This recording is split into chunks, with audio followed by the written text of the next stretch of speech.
Good morning, FIB student. In this lecture, we study production of electromagnetic waves by Hertz experiment. Hertz experiment was the first experiment to prove existence of electromagnetic waves. He also concluded that electromagnetic waves do not require a medium to travel. Now, Hertz apparatus consists of first high tension coil, that is high voltage source, polished brass knobs also called as the spheres, metal plates attached to the sphere, these are the two metal plates, receiving loop, this is the receiving loop. Okay, so this high voltage source produces the high voltage that are given to the two spheres, and these spheres are connected to the two metal plates M1 and M2.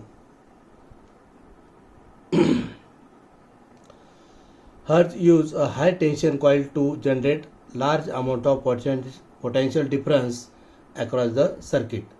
The high voltage power sources causes sparks to oscillate across the gap between the sphere, that is knobs. So here between these two gap between the gap of these two sphere, the spark oscillate here. So this is the oscillating spark between the two sphere. The sparks indicates that there was electron jump between the spheres. Each visible spark is actually a series of many small sparks jumping rapidly back and forth between the spheres. The size of metal plates M1 and M2 attached to the spheres controls the frequency of the sparks. Here, spheres work as transmitters. The loop of wire held near the oscillating spark had a spark jump across the air gap between the ends of the wire. A single loop of wire acts as a receiver. So here is a single wire which acts as a receiver, and when this loop is held near the spark, so spark induces in the loop.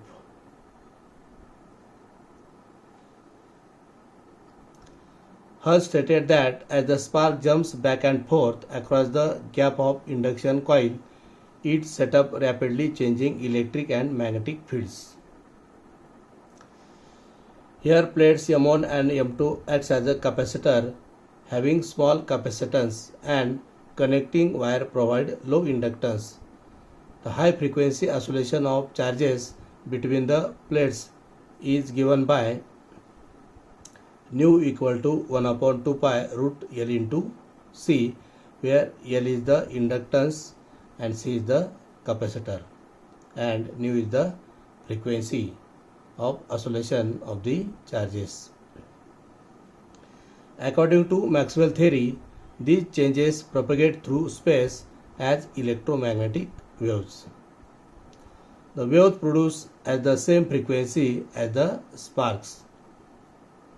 This frequency was about 1 into 10 raised to 9 Hertz. Hertz showed that the speed of the waves were 3 into 10 raised to 8 meter per second.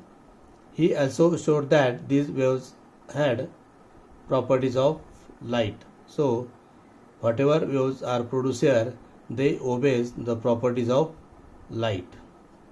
In 1895, an Indian physicist Sir Jagdish C. Bose produced electromagnetic waves of wavelength from 5 mm to 25 mm.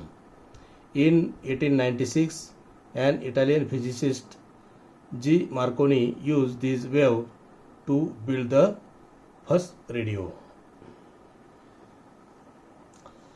Then we discuss next point, Planck's hypothesis of photons. In 1887, Hertz observed that when a light of appropriate wavelength falls on a clean surface of metal plate, a stream of electrons is emitted. These electrons are called photoelectrons. Alkali metals are better photoelectric metals. The existence of photoelectric effect could not be explained by classical physics. These phenomena are explained by quantum mechanics. Electromagnetic radiation has particle as well as wave nature.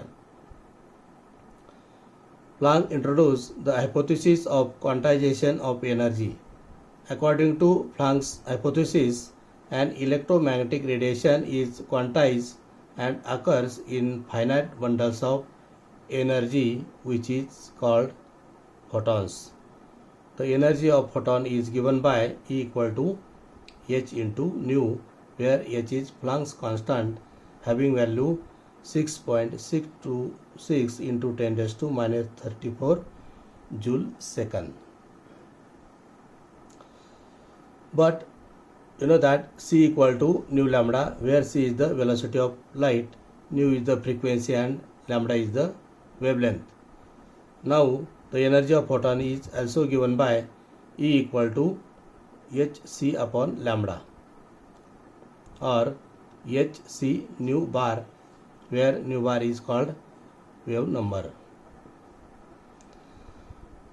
In 1950, Einstein postulated that quanta of radiation of energy E equal to h nu behaves as particles called as photon. By the special theory of relativity, the photon rest mass must be zero. As it travels with speed of light, the momentum of photon is P equal to m into c, equal to mc square upon c, where one c is adjusted here. Therefore we write P equal to E upon c, because here mc square is the energy, so you have substituted here mc square equal to E upon c, equal to h nu upon c, that is equal to h upon lambda. So again we substitute the value of E equal to h nu and c as it is. So this is equal to h upon lambda, because nu upon c is 1 by lambda. Einstein used this idea of the corpuscular nature of radiation to explain photoelectric effect, for which there is no explanation in classical theory. So with this lecture I stop here. Thanks to all.